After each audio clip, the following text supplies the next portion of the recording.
तमिलनाडु दौरे पर पहुंचे कांग्रेस नेता राहुल गांधी ने कहा है कि कृषि कानून के माध्यम से केंद्र की सरकार किसानों को बर्बाद करने की साजिश रच रही है।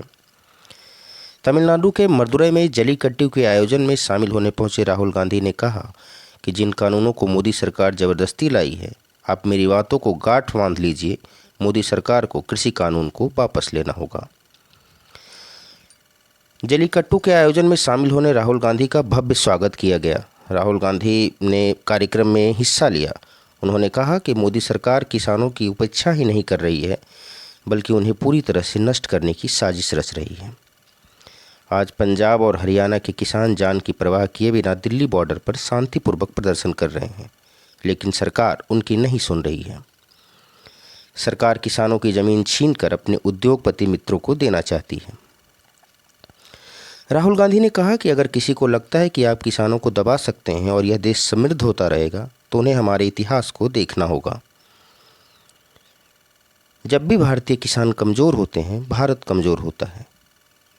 उन्होंने कहा कि वह किसानों के साथ हैं और उनकी हर मांग का समर्थन करते हैं, और जिन कानूनों को मोदी सरकार ज़बरदस्ती लाई है, उन्हें वापस लेना ही होगा।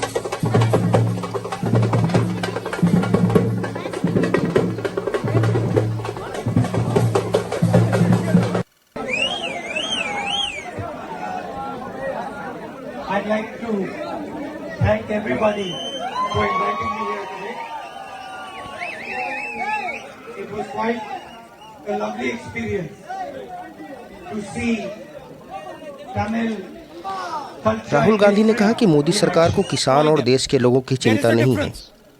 पीएम मोदी ने कोरोना महामारी के दौरान भी लोगों की सहायता नहीं की। आज चीनी सैनिक देश की सीमा में घुस रहे हैं, लेकिन पीएम चुप है। 2 or 3 of their friends. They want to give what belongs to the farmer that you can suppress farmers and this country will continue to prosper. They just have to look at our history. Whenever Indian farmers are weak, India is weak. And I would like to ask a counter question. You are suppressing the farmers. You are helping handful of businesses. When corona comes, you are not helping the common man.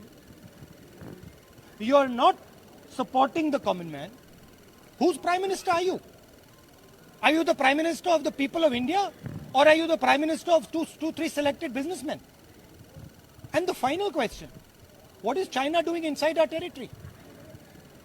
Why are the Chinese people sitting inside Indian territory, and why is the prime minister, why has he got nothing to say about it?